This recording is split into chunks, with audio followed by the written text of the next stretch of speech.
Hello, everybody, and welcome to the Arena Decklist YouTube page. I am Brian Gottlieb, and I am here with a deck tech. It's been a minute, but we're dealing with a fresh standard now. Bans have just come through.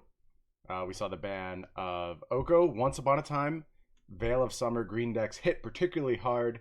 So we're dealing with a whole new metagame, and on day one of this brand new metagame, Twitch Rivals stepping up to bring us a huge high-stakes online tournament. $75,000 prize pool. I'm going to be participating in just about an hour and a half now, and I thought I'd share with you what I ultimately chose to play in this event, give you a little bit of insight into why I built the deck the way I did and why I think it's so strong right now. I honestly had three very good options I liked for this tournament. I considered playing Esper Dance again, no surprise to anyone who's familiar with our YouTube content, how much I love that deck. I thought about playing Red Black Knights. There was a list that came out of the Brazilian GP that I spent some time with that I think is very strong, has huge potential in this metagame.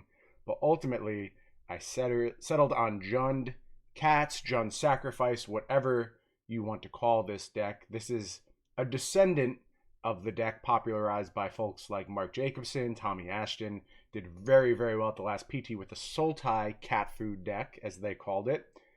With Oko out of the mix, I like red a little bit better now, and now I'm playing JUND Cats. Why don't we go ahead and walk through exactly what is going on here. We'll start over in our one drop column. There you see, this is the namesake of the deck, Cauldron Familiar alongside Witch's Oven. Of course, these cards in concert with each other are this incredible value engine. You're able to sacrifice your Cauldron Familiar to your Witch's Oven over and over, slowly draining out your opponent, presenting plenty of chump blockers, extending the game nice and long, and getting some more value from that food along the way, which we'll get to in just a moment. Going along with those food synergies, there's of course Gilded Goose. Gilded Goose, very good at not only ramping you, but also just getting the job done in the late game as a persistent value engine. When you leverage food as well as this deck does, spending 2 mana to make a food is a huge boon. In this deck, Gilded Goose is better than something like Noble Hierarch, Birds of Paradise, those classic mana creatures. You'd rather have Gilded Goose because of what you're able to do with your food in the late game. And obviously, here is the main food payoff we are working with. I don't even know if I want to say that, actually. There's so many payoffs for food in this deck. But Trail of Crumbs, this was a card you probably saw it. Didn't think it was destined to do a whole lot in Constructed. Surprise, this card's a bomb. It's a card advantage engine for a deck that's able to play multiple game plans now. This allows you to play those really long, really grindy games that you wouldn't expect a deck like JUND Food has access to. But this is persistent card advantage. It's a little bit of life gain. It's everything you want your deck to do. Very pleased with this card, and I'm playing the full 4 copies. Also the full 4 copies of Paradise Druid here. And we'll get into a little bit of why I think it's important to play the full 4 copies with my top end payoffs. But in general, you need a lot of mana to do what you want to do with this deck. There's paying to sacrifice food, the 2 mana there. There's the 1 mana activation on Trail of Crumbs. There's 2 mana to go ahead and make a food with Gilded Goose. So you usually have very good homes for your mana sinks. You're very happy to have extra mana floating around in the form of Paradise Druid. I went with Assassin's Trophy in my removal slot. A lot of folks generally playing Murderous Rider as removal in this deck. I think day one of a brand new format, I just don't know what to expect. I think Murderous Rider is a little risky. I expect there to be a lot of Embercleave. I expect there to be a lot of Fires decks. And I expect there to just be random things that I hadn't considered.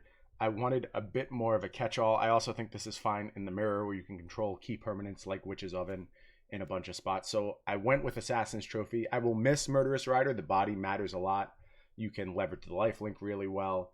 For day one, though, I played it a little safe. I went with Assassin's Trophy in the removal slot.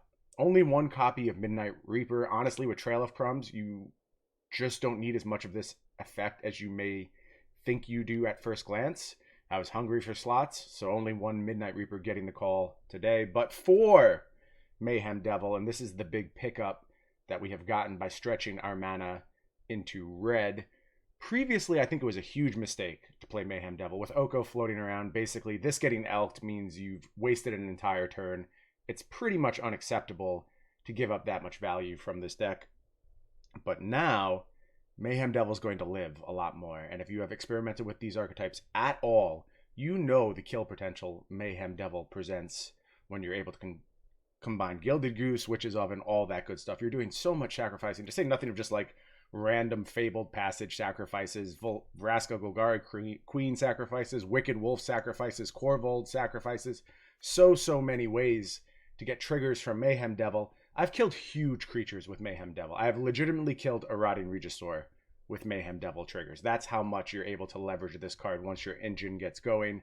And I think it's presenting an alternate angle of attack for these decks. Obviously, the food combination is a known thing at this point, and people are starting to adapt to it. You're seeing things like Ethereal Absolution. You're seeing Leyline of the Void floating around. So I want to be able to avoid the only way of winning of being Cauldron Familiar plus Witch's Oven. It's important to have other angles of attack, plus a solid body here. Overall, I've been thrilled with Mayhem Devil. I do think it's worth the red splash to play this card, and it's this and one copy of Korvold Fae-Cursed King for red cards in both my main deck and sideboard, and I'm still convinced it's worth it. I mess around with black-green versions of this deck. Ultimately, Mayhem Devil just adds too much to the archetype. Only one copy of Wicked Wolf in the main. Not really what your deck's about. Once you get your synergies going, you don't have to lean particularly hard on being able to 1/8/7 a creature when Wicked Wolf comes down. In post-board games, though, this is one of the most devastating things you can do against aggressive decks. I do have more copies stashed in the sideboard when we go there. 3 copies of Vraska Golgari Queen. You just get to clean up everything with this card, and then the synergies you now have with Mayhem Devil push it even further. It was already very good in this deck. It's only gotten better here. 3 copies, not quite 4, but I think you could make a case for playing 4 copies. It just does everything you need. We move on to Massacre Girl. I've trimmed the numbers on Massacre Girl a bit because I do think the way the Sultai, Bant, and Simic food decks played, not the sacrifice versions, the traditional Oko-based Simic food decks, necessitated a huge number of Massacre Girl because they could ultimately get a little wider than you could deal with, generate a lot of value that way. I expect those really clogged battlefields to peter off a little bit. I think we just have the edge in the vast majority of those games, and we are looking to establish our battlefield now. Obviously, Paradise Druid being here changes things a little bit. Also, more bodies in the form of Mayhem Devil. So, while this card is unquestionably powerful, it doesn't seem to fit as well with our game plan as it did with the previous versions of Sultai Cat Food. So, only 1 copy here. Korvold is a card that some people have asked me why I'm not playing more of this card. You think stretching out into JUND, I just want to leverage this sacrifice synergy. I think Korvold's incredible when you're ahead. It snowballs the game really hard, makes it impossible for your opponents to get back into things. But when you're behind, it's not as impactful. And the other thing is that I am particularly ramp heavy with 4 copies of Paradise Druid, 4 copies of Gilded Goose. So I wanted my payoff to be something I'm very happy to accelerate to. In some instances, you're not as happy to accelerate to Korvold Fae-Cursed King just because you don't have a lot of sacrifice fodder lying around, or, you know, the exchange of this getting Noxious Grasp immediately when you play it on turn 3 or turn 4. You haven't really accomplished all that much.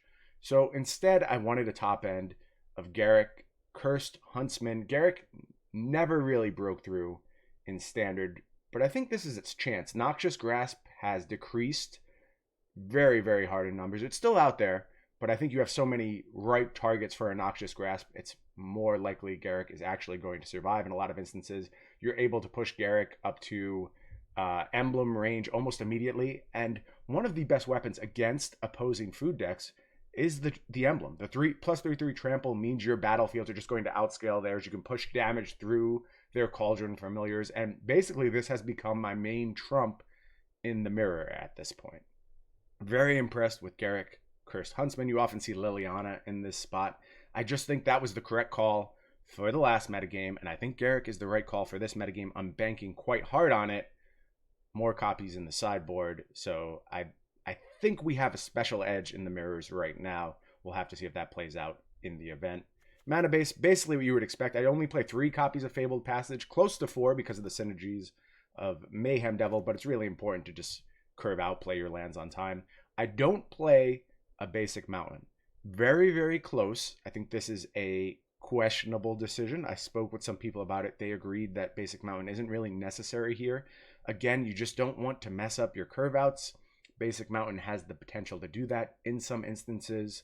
So we're going to skip the copy. That means we can't get it with Fabled Passage, but with 4 Gilded Goose, 4 Paradise Druid, and still 8 lands capable of producing red and only 5 red cards in the entire 75, I think you can get away with it. I will keep a close eye on that throughout the tournament and potentially revisit it if I'm proven wrong. Single Castle Locthwain, also a nice little value engine here.